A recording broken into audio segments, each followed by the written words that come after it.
all your birds killed. You know, the environmentalists never talk about that.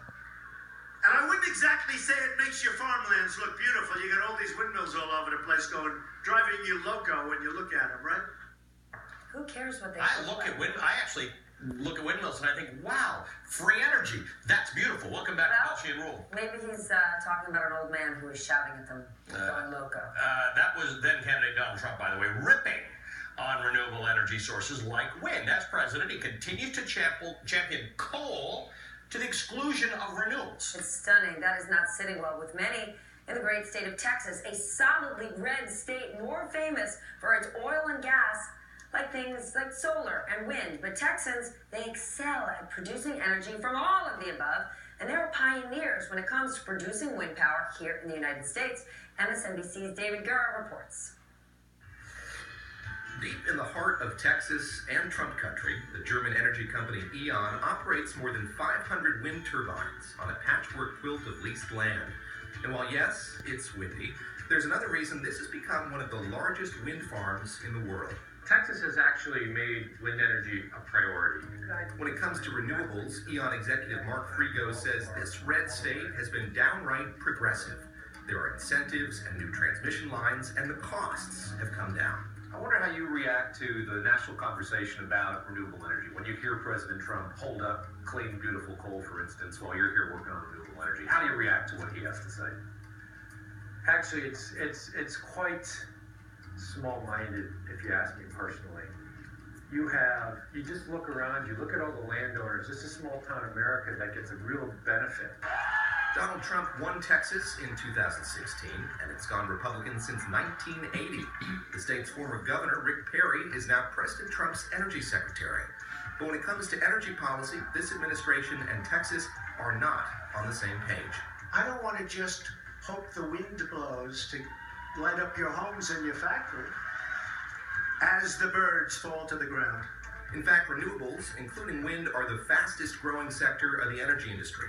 And by 2050, wind power generation is expected to grow by 50%. Greg Wortham is a wind energy advocate who says Texas's success could be replicated nationwide if the federal government didn't have such a narrow focus. It's not either or, he argues. It's not coal or wind energy, natural gas or solar. He doesn't talk a whole lot about renewable energy. What would you say to him about renewable energy? It's been real schizophrenic, which is shocking that the president's been sort of inconsistent. Politicians talk about a resurgent coal industry in the U.S. Well, that industry employs about 51,000 workers. By comparison, the wind industry employs almost twice that, and there are some 84,000 wind turbines like these across the United States. 80,000 have been installed since 2001. And the growth hasn't been confined to Texas. Other traditionally red states like Iowa and Oklahoma are among the largest producers of wind energy in the country.